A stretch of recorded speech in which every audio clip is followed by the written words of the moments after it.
আসসালামু আলাইকুম প্রিয় দর্শক, অন্যমঞ্চের আলাপ চাইতে আপনাদের সকলকে আমন্ত্রণ জানাচ্ছি। বাংলাদেশের প্রধানমন্ত্রী তারেক রহমানের সাম্প্রতিক চীন সফরের পর দক্ষিণ এশিয়ার ভূ রাজনীতিতে যেন নতুন এক অস্থিরতার সূচনা হয়েছে। গত শুক্রবার ভারতের পররাষ্ট্র দপ্তরের ব্রিফিংয়ে ভারতের পররাষ্ট্র দপ্তরের মুখপাত্র রণধীর জয়সওয়াল তিনি একটা কথা বলেছেন। তিনি বলেছেন, এই তারেক রহমানের চীন সফর এবং দু দেশের ঘনিষ্ঠতা প্রসঙ্গে তিনি বলেছেন, we are closely monitoring the developments, we will take appropriate steps to safeguard our interest. অর্থাৎ আমরা সব কিছু নজরে রাখছি আর ভারতের স্বার্থ রক্ষায় যথাযথ পদক্ষেপ নেওয়া হবে, অ্যাপ্রোপ্রিয়েট স্টেপস। এরপর চীনের একটা বার্তা এসছে। ঢাকাস্থিত চীনের রাষ্ট্রদূত তিনি বলেছেন যে কোনো বিদেশের বাংলাদেশের ব্যাপারে নাক গলানো কথা বলা আমরা মেনে নেব না। আমরা মানে বাংলাদেশের কি স্বদেশ চীন? চীনই তো বিদেশ। তো বিদেশের নাক গলানো ব্যাপারে তোমরা মেনে নেবে না, তোমরা নাকটা গলাবে, এইটাই তো কথা। আর কালকের এই কথার পরেই কিন্তু আবার বাংলাদেশের সংসদে সেখানে আমেরিকার যে ২৫০তম জন্মদিবস আমেরিকার, সেটা পালন করেছে। তো এটা পালন করাটা খুব স্বাভাবিক ব্যাপার, কিন্তু এটা চীনের এই বার্তাটা স্পষ্টতই, অনেকে বলছেন এটা নাকি আমেরিকার দিকে, কিন্তু আমার তা মনে হয় না। চীনের এই বার্তা অ্যাকচুয়ালি হচ্ছে ভারতকে উদ্দেশ্য করে, এবং এর মাথায় আছে কোন কোন জিনিস, সেগুলো হচ্ছে ওই লালমনিরহাট বিমানবন্দর, তারপরে তিস্তা জল প্রকল্প, তিস্তা বাঁধ প্রকল্প, তারপর যে চীন থেকে বিমান কেনা, যুদ্ধ বিমান কেনা, এই সমস্ত। চীনের বার্তাটা কি বলেছে? চীন যে বার্তা আর একটা দিয়েছে সেটা হচ্ছে, চীন বলেছে যে সবাই যেন মনে রাখে, মানে ভারত যেন মনে রাখে নদীর উজানে শুধু ভারত নয়, ভারতের বহু গুরুত্বপূর্ণ নদীর উজানও চীনের নিয়ন্ত্রণে। যেমন তো আছেই, এটা পাকিস্তানের ক্ষেত্রে, পাকিস্তানে যে ভারতের সিন্ধু অববাহিকার যে 6টা নদী, তার মধ্যে বোধহয় 3টে হচ্ছে তাদের চীনের তিব্বত থেকে আসছে। তিব্বত তো এখন চীনের দখলে, সুতরাং চীন বলতেই পারে চীনের নিয়ন্ত্রণে তাদের সব নদী। আবার এখানেও ব্রহ্মপুত্র, সেটাও আসছে চীন থেকে, মানে তিব্বত থেকে। তো এই যে চীন বলল যে ভারত যেন মনে রাখে নদীর উজানে শুধু ভারত নয়, ভারতের বহু গুরুত্বপূর্ণ নদীর উজানও চীনের নিয়ন্ত্রণে আছে। এই যে কথাগুলো বলল, এটা কি শুধু কূটনৈতিক বাক্য বিনিময়, নাকি দক্ষিণ এশিয়ায় শুরু হতে চলেছে জল সমেত আর এক কূটনৈতিক যুদ্ধের নতুন অধ্যায়? আজকের ভিডিওতে আমরা বিশ্লেষণ করব কয়েকটা জিনিস। যেমন প্রথমে, ভারত আসলে অ্যাপ্রোপ্রিয়েট স্টেপস বলতে কি বোঝাতে চাইছে, এই কথাটার প্রকৃত অর্থ কি, ভারত কি কি পদক্ষেপ নিতে পারে, চীন কেন নদীর প্রসঙ্গ তুলল, উজানের নদীর প্রসঙ্গ, আর সবচেয়ে বড় প্রশ্ন, বাংলাদেশ কি অজান্তেই ভারত চীন ভূ রাজনৈতিক লড়াইয়ের কেন্দ্রবিন্দুতে পরিণত হচ্ছে? আমরা এই বিষয়গুলো নিয়ে কথা বলবো। প্রথমে দেখা যাক ভারতের বক্তব্য, এই যে বক্তব্য অ্যাপ্রোপ্রিয়েট স্টেপ, সেটা কেন এত গুরুত্বপূর্ণ।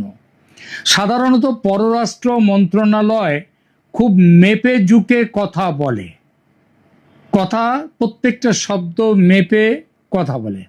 তাই যখন ভারতের মুখপাত্র বলেন appropriate steps will be taken, তখন সেটা কেবল একটা আনুষ্ঠানিক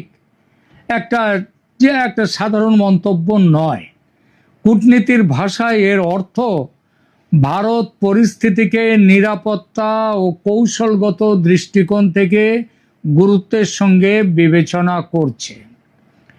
এই ভাষা সাধারণত তখনই ব্যবহার করা হয় যখন কোনো দেশের কর্মকাণ্ড অন্য দেশের দীর্ঘমেয়াদী স্বার্থকে প্রভাবিত করতে পারে।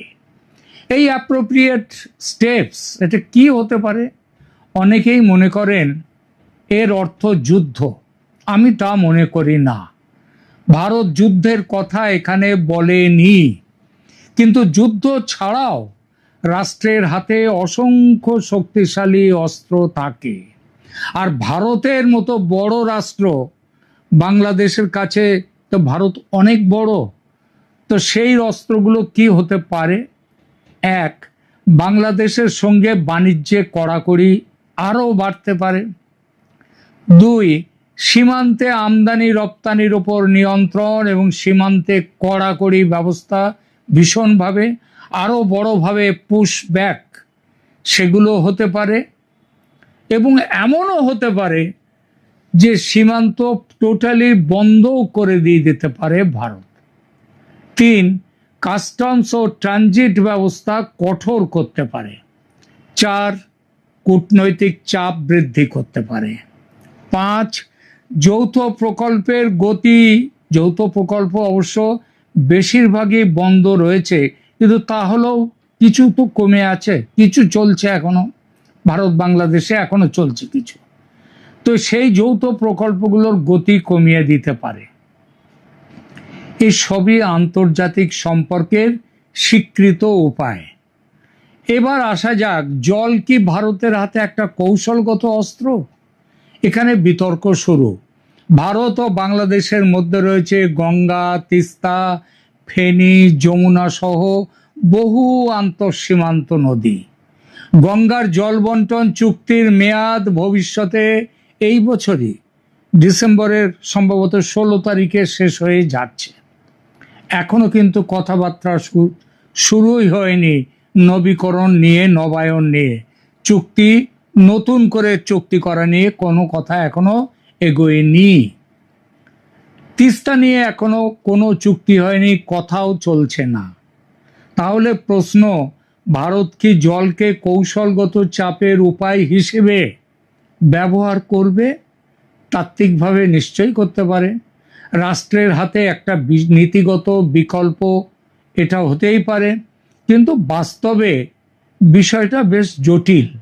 কারণ এতে একটা আন্তর্জাতিক সম্পর্ক, অভ্যন্তরীণ রাজনীতি, পরিবেশ, দীর্ঘমেয়াদী কূটনৈতিক প্রভাব, এই সব কিছুই জড়িয়ে আছে। তাই এই সম্ভাবনা নিয়ে আলোচনা করা যায়, কিন্তু এটিকে নিশ্চিত ভবিষ্যৎবাণী বলা যাবে না। যদিও বলা যায় যে সম্ভাবনা আছে, বিশেষ করে যে সম্পর্কের যে অবনতি হচ্ছে ভারত এবং বাংলাদেশের মধ্যে বর্তমানে, তাতে এই সম্ভাবনাটাকে উড়িয়ে দেয়া যায় না। এবার চীনের পাল্টা বার্তাটা কেন দিল? চীন কেন দিল? ভারত যখন জলের প্রসঙ্গ সামনে আনতে পারে, তখন চীনও একটা গুরুত্বপূর্ণ কথা মনে করিয়ে দিল। ভারতও পুরোপুরি উজানের দেশ নয় বলল চীন। এটা কিন্তু কম তাৎপর্যপূর্ণ কথা নয়, কারণ ভারতের বেশ কয়েকটা বড় আন্তঃসীমান্ত নদীর উৎস তিব্বতে, আর তিব্বত আছে চীনের অধীনে, যেমন ব্রহ্মপুত্র, যেমন সিন্ধু, সতলেজ বা শতদ্রু। এর মধ্যে ব্রহ্মপুত্রের সাথে ভারতের পূর্বাঞ্চলের, উত্তর পূর্বাঞ্চল এবং বাংলাদেশের যোগ। এই নদীগুলোর উৎপত্তি স্থল আজ চীনের নিয়ন্ত্রণাধীন তিব্বতে। অর্থাৎ চীন পরিষ্কার না হলেও ঘুরিয়ে বলে দিল, জল নিয়ে যদি ভূ রাজনীতি শুরু হয়, তাহলে প্রভাব বিস্তারের সুযোগ শুধু ভারতের হাতে নেই, চীনও পাল্টা দিতে পারে। আর চীন যে সেই পাল্টা দেয়াটা শুধু হুমকি হিসেবে দিচ্ছে তা নয়, চীন বিশ্বের বৃহত্তম বাঁধ প্রকল্প তৈরি করছে ব্রহ্মপুত্র নদের ওপর, তার নিয়ন্ত্রণাধীন তিব্বতে। ভারত আপত্তি জানিয়েছে, চীন জবাব দেয়নি। মজার ব্যাপার হচ্ছে, চীন যে ভারতের আপত্তিকে গ্রাহ্য করছে না, এতে বাংলাদেশের একটা সংখ্যক মানুষ বেশ পুলকিত, যদিও পুলকের কোনো কারণ নেই, কেননা তিব্বতের হিমালয় পর্বতমালার কৈলাস শৃঙ্গের নিকটে চেমাইউংডুং হিমবাহ থেকে ব্রহ্মপুত্র নদের উৎপত্তি। চীনে বা তিব্বতে এটি ইয়ারলুং সাংপো নামে পরিচিত। আবার ভারতে এসে এই ইয়ারলুং সাংপো এই নদীর নাম হয়ে গেল ব্রহ্মপুত্র, এবং বাংলাদেশে প্রবেশ করবার পর এটা যমুনা নামে পরিচিত হলো। তার মানে এটা কি দাঁড়ালো? যার নাম চাল ভাজা তারে কয় মুড়ি। বাংলাদেশে যেটা ব্রহ্মপুত্র, এই ভারতে যেটা ব্রহ্মপুত্র, বাংলাদেশে সেটাই যমুনা। ভারত ব্রহ্মপুত্রে যদি জল না পায়, চীন যদি আটকে দেয় জল, তাহলে ভারতের যত না অসুবিধে, তার থেকে বেশি অসুবিধে হবে বাংলাদেশের, যমুনাও শুকিয়ে যাবে। তবু বাংলাদেশিদের পুলক এজন্যই যে ভারত তো ঘা খেলো, অবধের গোবধে আনন্দ। এরপরে আসা যাক সিন্ধু জল চুক্তিতে। কেন এখানে সিন্ধুর কথাটা নিয়ে আসছি? এই জন্যেই আনছি যে সিন্ধু নদের জল চুক্তি চীনের সাথে তার যোগটা আছে। অনেকেই মনে করেন ভারত চাইলে পাকিস্তানের সিন্ধু জল বন্ধ করে দিতে পারে। আসলে বিষয়টা এত সহজ নয়। 1960 সালের সিন্ধু জল বন্টন চুক্তিতে 6টা নদীকে দুভাগে ভাগ করা হয়। ভারতের জন্য পূব দিকের 3টে নদী, রাভি মানে ইরাবতী, বিয়াস সতলেজ বা শতদ্রু, আর পাকিস্তানের দিকে পশ্চিম দিকে পাকিস্তানের প্রাথমিক ব্যবহারের জন্য 3টে নদী, সিন্ধু, ঝিলম, চেনাব। সবচেয়ে অবাক করার বিষয়টা কি জানেন? এই 6টা নদীতে মোট যত জল আসে তার 80% জল পশ্চিমাঞ্চলের 3 নদীতে, মানে যে 3টে নদী পাকিস্তানের জন্য ভারত খুলে রেখে দিয়েছে চুক্তি করে। আর দিকে ভারতের যে 3টে নদী আছে পূব দিকে, সেটাতে আছে মাত্র 20% জল। এই পূর্বাঞ্চলের নদীগুলোর ব্যবহার এটা ভারত রাখছে। তার মানে পশ্চিমাঞ্চলের নদীতে ভারতের কোনো অধিকার কিন্তু ছিল না এমন নয়। ভারত সেখানে সীমিতভাবে পাচ্ছিল জল, সামান্য গৃহস্থালির ব্যবহার, নির্দিষ্ট শর্তে জল বিদ্যুৎ প্রকল্প নির্মাণের অধিকারও আছে। কিন্তু প্রশ্নটা হচ্ছে, ভারত এত বড় ছাড় দিয়েছিল সিন্ধুতে পাকিস্তানের জন্য। এখানেই ইতিহাস। 1947 সালের দেশভাগের পর পাকিস্তানের কৃষি প্রায় সম্পূর্ণভাবে পশ্চিমের নদীগুলোর উপরে নির্ভরশীল ছিল। ওই সিন্ধু জল নিয়ে সংঘাত হলে দুই দেশের সম্পর্ক আরো খারাপ হতে পারত।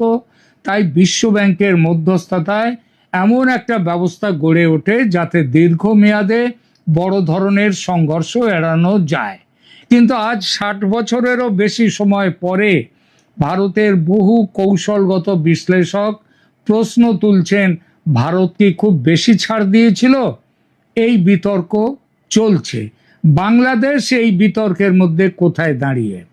বাংলাদেশ আজ এমন এক অবস্থানে রয়েছে যেখানে ভারত ও চীন, এই দুই পরাশক্তি, তাকে অত্যন্ত গুরুত্বপূর্ণ কৌশলগত অংশীদার হিসেবে দেখছে।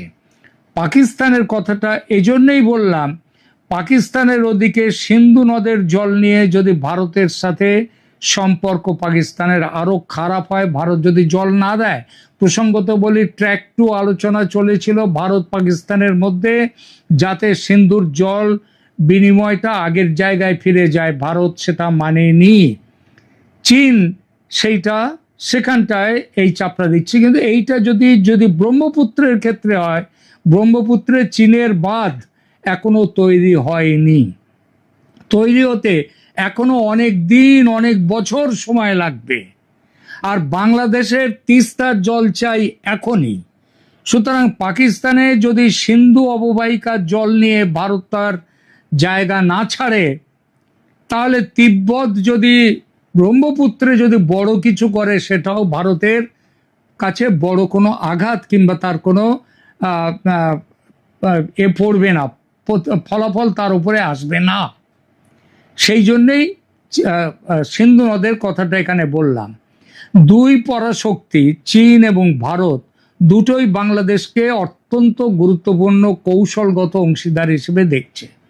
চীন বিনিয়োগ, অবকাঠামো এবং প্রতিরক্ষা সহযোগিতা বাড়াতে আগ্রহী, আর ভারত নিরাপত্তা, সীমান্ত এবং আঞ্চলিক স্থিতিশীলতার প্রশ্নে বাংলাদেশের গুরুত্ব আরো বেশি অনুভব করছে। আরো বড় ব্যাপার, নিত্য প্রয়োজনীয় দ্রব্য, খাদ্যদ্রব্য সবকিছু বাংলাদেশের বিরাট নির্ভরতা ভারতের ওপর। চীন বলেছে, মজার কথা, জিরো ট্যারিফ দিয়েছে বাংলাদেশের ওপর। আরে চীন বাংলাদেশে শুধু রপ্তানি করে, বাংলাদেশ চীনে কিছু রপ্তানি করে না। তো বাংলাদেশ যে চীনে রপ্তানি করবে জিরো ট্যারিফ, তাতে লাভটা কি? ওই কিছু চামড়ার জিনিসপত্র হয়তো পাঠাবে, তার বেশি তো নয়। বাংলাদেশের যে মূল যেটা বস্ত্র শিল্প, সেটা চীন নিজেই পৃথিবীর বিভিন্ন দেশকে সাপ্লাই করে, বাংলাদেশ থেকে নেওয়ার তার দরকারই নেই। সুতরাং চীনের কাছ থেকে যে দরকারটা ওই যুদ্ধ বিমান ইত্যাদি অবকাঠামো তৈরি, এই ব্যাপারগুলো নিয়ে, কিন্তু ভারতের সাথে বাংলাদেশের দরকার বেঁচে থাকার জিনিসগুলো নিয়ে। সুতরাং বাংলাদেশ ভারতকে ছাড়তে পারবে না। ফলে ঢাকার প্রতিটি বড় কূটনৈতিক সিদ্ধান্ত এখন দিল্লি ও বেজিং দুটোরই নজরে। বাংলাদেশকে এখন অত্যন্ত সতর্কভাবে ব্যালান্সিং এর খেলা খেলতে হবে। বাংলাদেশ যদি মনে করে চীনের ওপরে ভর দিয়ে তারা খুব ভালোভাবে বেড়ে যাবে, উঁচু হয়ে উঠবে, বেঁচে থাকবে, সেটা অত্যন্ত ভুল। এই মুহূর্তে এই জন্যেই ভারত কিন্তু যুদ্ধের ভাষায় কথা বলেনি, কিন্তু ভাষা যেটা ব্যবহার করেছে সেটা কিন্তু খুব কৌশলগত সতর্ক বার্তা সেখানে স্পষ্ট। এবং সেখানটায় যদি নজর না দেয় বাংলাদেশ, চীনা প্রেমে মুগ্ধ হয়ে যদি এগিয়ে চলতে থাকে, তাহলে বাংলাদেশের সামনে অনেক বড় বিপদ। এটা বলে দিলাম। জল, বাণিজ্য, বন্দর, করিডোর, বিনিয়োগ, প্রযুক্তি ভূ রাজনীতির অস্ত্রে পরিণত হচ্ছে আজ বাংলাদেশের জন্য। তাই সবচেয়ে বড় চ্যালেঞ্জ হবে চীন ও ভারতের প্রতিযোগিতার মধ্যে নিজের সার্বভৌম স্বার্থ কিভাবে রক্ষা করা যায় সেটা দেখা। আগামী কয়েক মাসে যদি তিস্তা প্রকল্প, চীনা বিনিয়োগ, প্রতিরক্ষা সহযোগিতা বা সীমান্ত বাণিজ্য নিয়ে নতুন কোনো সিদ্ধান্ত আসে, তাহলে ভারতের সঙ্গে বাংলাদেশের সম্পর্ক আরো খারাপ হবে। এই কূটনৈতিক বাক্যযুদ্ধ আরো তীব্র হতে হবেই। তবে একটা বিষয় মনে রাখা জরুরি, অনেক সম্ভাবনা নিয়ে আলোচনা করা গেলেও রাষ্ট্রগুলোর ভবিষ্যৎ পদক্ষেপ নিশ্চিতভাবে বলা যায় না। বাস্তব সিদ্ধান্ত নির্ভর করবে বাংলাদেশের, মুখ্যত বাংলাদেশের রাজনৈতিক নেতৃত্ব, তাদের উপর, কূটনৈতিক আলোচনা এবং আঞ্চলিক পরিস্থিতির উপর। ভারত কিন্তু বন্ধুত্বের হাত বাড়িয়েছিল তারেক রহমানের দিকে। তারেক রহমান সে হাত ধরেননি। তিনি চীন এবং পাকিস্তানের উপরে নির্ভর করে এগিয়ে চলেছেন। হয়তো পেছনে তিনি ভেবেছেন আমেরিকার সাহায্য পাবেন, কিন্তু একটা জিনিস স্পষ্ট করে বলে দেওয়া ভালো, আমেরিকা ভারতের সাথেই তার কূটনৈতিক এবং সমস্ত সম্পর্ক ভারতের উপর নির্ভর করেই চলবে, পাকিস্তানের উপরেও নয়, চীনের উপরেও নয়। সুতরাং বাংলাদেশকে ভেবে চিনতে এগোতে হবে চীনের দিকে, পাকিস্তানের দিকে।